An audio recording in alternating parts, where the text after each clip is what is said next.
Guys, kalian sadar gak? Sekarang beli barang premium makin mahal, tapi UMKM malah dapat insentif pajak. Dan tiba-tiba ada program makan bergizi gratis buat anak sekolah. Terus produksi nikel malah dikurangin. Serius? Jawaban dari semua keanehan ini adalah intervensi pemerintah. Yes, di 2025 ini pemerintah ngegas banget buat atur ekonomi. Dan kita bakal bahas 3 kebijakan yang paling berdampak buat kita semua. Kenaikan PPN, program makan bergizi gratis, dan pembatasan produksi nikel. Sebelum kita bahas lebih jauh, kamu harus tahu dulu, kenapa sih pemerintah sering banget ikut campur urusan ekonomi? Jawabannya simple, pemerintah pengen ngatur ekonomi biar lebih stabil, adil, dan maju. Bisa lewat naikin pajak buat yang kaya raya, tapi kasih insentif ke UMKM.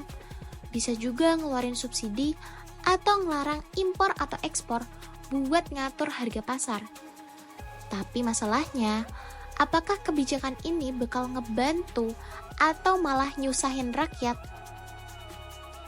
Kebijakan pertama, PPN naik jadi 12%. Mulai 2025, barang mewah dan premium bakal kena pajak lebih tinggi. Tujuannya biar negara dapat pemasukan lebih buat program sosial. Akan bagi barang yang dikategorikan mewah, maka kita juga akan menyisir untuk kelompok harga untuk barang-barang dan jasa yang merupakan barang jasa kategori premium tersebut. Dampak positifnya, pemerintah punya dana lebih buat bantu masyarakat kecil. Dan alokasi anggaran jadi lebih efektif dan transparan. Tapi ada juga yang kontra. Banyak yang ngerasa kebijakan ini bikin harga makin mahal, sementara pendapatan masyarakat belum tentu naik. Pertama, kita mendesak Presiden untuk mengeluarkan Perpu yang membatalkan PPN 12%.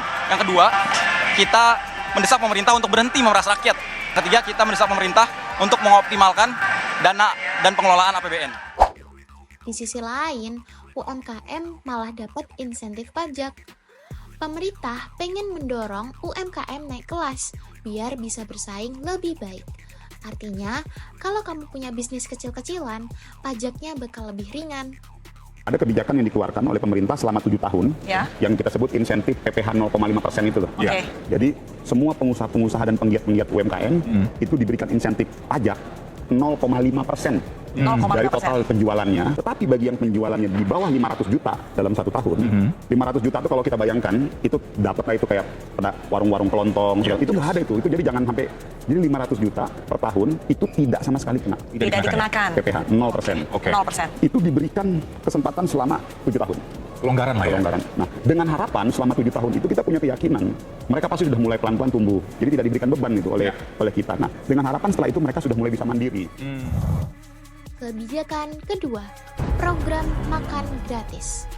Pemerintah ngenalin program MBG buat anak-anak sekolah biar makin sehat dan gak ada lagi yang kelaparan. Dampak positifnya ada. Yang pertama, anak-anak sekolah lebih sehat dan fokus belajar. Yang kedua, meningkatkan kesejahteraan keluarga miskin. Tapi, ada kritik keras. Ada yang bilang, anak sekolah memang bisa makan gratis, tapi keluarganya di rumah masih kelaparan. Fakta menariknya, program ini sempat dikritik dalam gerakan Aksi Indonesia Gelap karena dianggap gak menyelesaikan masalah kemiskinan secara menyeluruh. Sekarang, kita bahas topik yang lagi panas, pembatasan produksi nikel, smart move atau blunder. Indonesia selama ini adalah produsen biji nikel terbesar di dunia. Tapi di 2025, pemerintah malah berencana memangkas produksi nikel. Alasan pemerintah, biar harga nikel global tetap tinggi. Dan yang kedua, biar Indonesia nggak kebanjiran produksi yang nggak terserap. Tapi, banyak pakar bilang, ini kesalahan besar. Kalau produksi dikurangin, ekspor bakal turun, dan bisa bikin ekonomi kita justru rugi besar. kembali lagi, kalau kita di lokal nih, ya kembali lagi kan kalau kita mau menghasilkan output produksi tergantung persetujuan RKAB, ya. Jadi dunia mau menentukan apapun juga, kalau RKAB-nya nggak disetujui, nggak produksi juga, gitu ya.